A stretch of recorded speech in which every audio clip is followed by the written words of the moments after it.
Sebuah video viral memperlihatkan seekor induk gajah berdiri pilu di samping truk yang menabrak anaknya hingga tewas.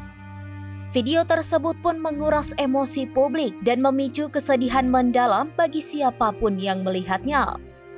Adapun insiden memilukan ini terjadi di Jalan Raya Timur Barat, Gerik Jeli, Perak, Malaysia pada Sabtu 11 Mei lalu.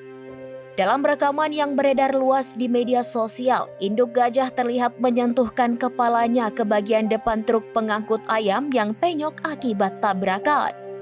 Sementara itu, tubuh anak gajah tergeletak tak bernyawa di bawah kendaraan tersebut. Induk gajah itu tampak enggan meninggalkan lokasi kejadian, menggambarkan ikatan emosional yang kuat antara ibu dan anak dalam kehidupan satwa liar. Melansir Kompas.com pada Senin 12 Mei 2025, menurut Departemen Perlindungan Satwa Liar dan Taman Nasional Perak, anak gajah jantan tersebut berusia sekitar 5 tahun. Gajah muda itu tertabrak truk trailer pengangkut ayam saat menyeberang jalan bersama induknya. Induk gajah yang diperkirakan berusia 25 hingga 27 tahun dan berbobot sekitar 2,2 ton itu tetap berada di lokasi selama berjam-jam.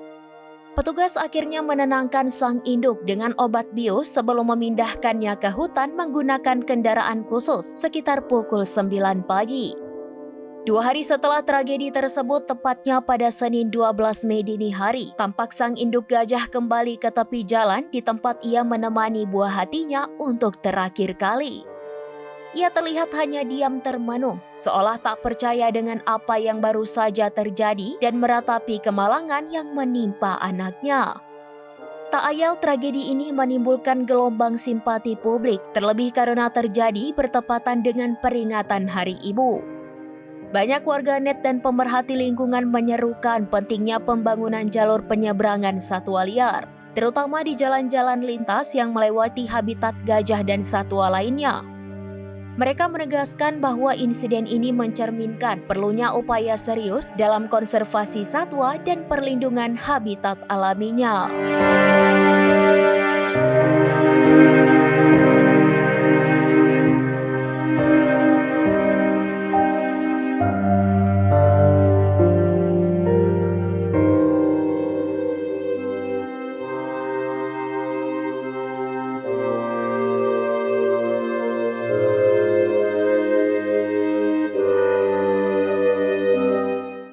Download Tribun X sekarang, menghadirkan lokal menjadi Indonesia.